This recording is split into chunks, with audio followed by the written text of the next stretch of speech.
What is up? This is your LA in a minute, and I'm here in Central City East, better known as Skid Row. And while I've known of Skid Row and driven through it, I never realized it was a formal neighborhood, a community. And it has a deep history here in Los Angeles going back more than 100 years. So I wanted to look at the roots of Skid Row and what's going on in Skid Row today and organizations that are helping out the inhabitants. Let's get into it. So Skid Row covers 54 square blocks immediately east of downtown Los Angeles. And it contains one of the largest homeless populations in the United States, anywhere between 9,000 and 15,000 people. It's been known for its condensed homeless population since at least the 1930s, but it dates back to the 19th century. The term Skid Road originated in the Pacific Northwest in the late 1800s in the logging industry. It referred to the roads where timber workers would skid the logs, and when they were out of a job, they had to walk down that same path, the Skid Road. Now, around the same time in Los Angeles, the area just east of downtown had a railroad depot where many of those unemployed laborers would come to look for work and meet up with other seasonal employees. Soon the area became an enclave of small motels, saloons, liquor stores, and businesses that drew people from the periphery of society to congregate in the area. By the 1930s, Skid Row was the home to 10,000 people, many on the margins of society, alcoholics, mentally and financially unstable. The LAPD identified the area as the origin for more than half the crime in Los Angeles. By 1947, the police chief called for a blockade in the area, arresting more than 350 people, one of the first attempts to quote-unquote rehabilitate the area. As the police in the city continued the practice into the 1950s, missions and volunteer organizations stepped up, nourishing the community in the neighborhood of Skid Row. The city of Los Angeles continued that practice through the 1950s, clearing decaying buildings and providing social services, meals, and beds for inhabitants. However, the cost of the city was more than $5 million per square mile, as opposed to the average upkeep of $100,000 per square mile at the time. And by the 1960s, it was simply less expensive to demolish these units rather than to have them repaired.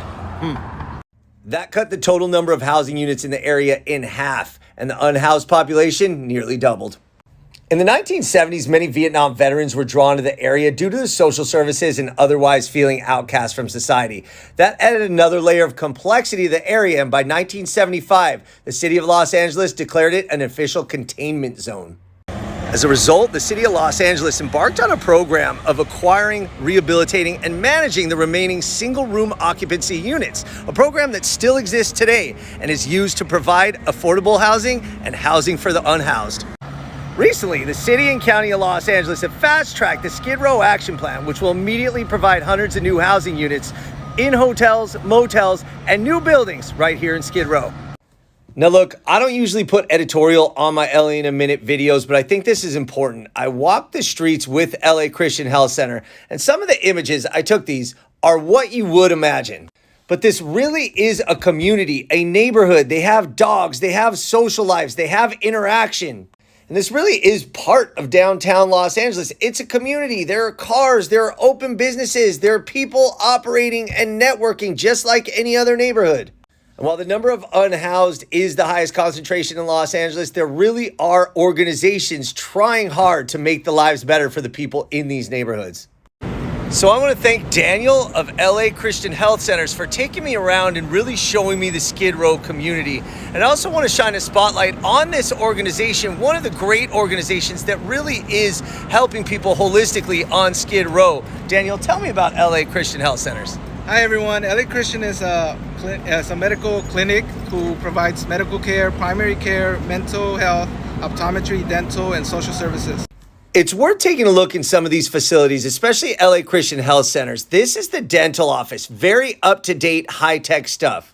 It's really humanizing and fulfilling to see an optometrist that actually looks and feels like an optometrist office.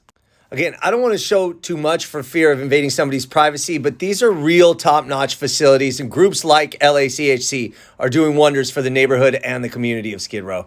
Skid Row, it's a community. It has more than 10,000 residents, and it's a vital point in understanding Los Angeles. And it's continued to develop along with the city for well over 100 years. All right, LA, it's been a minute.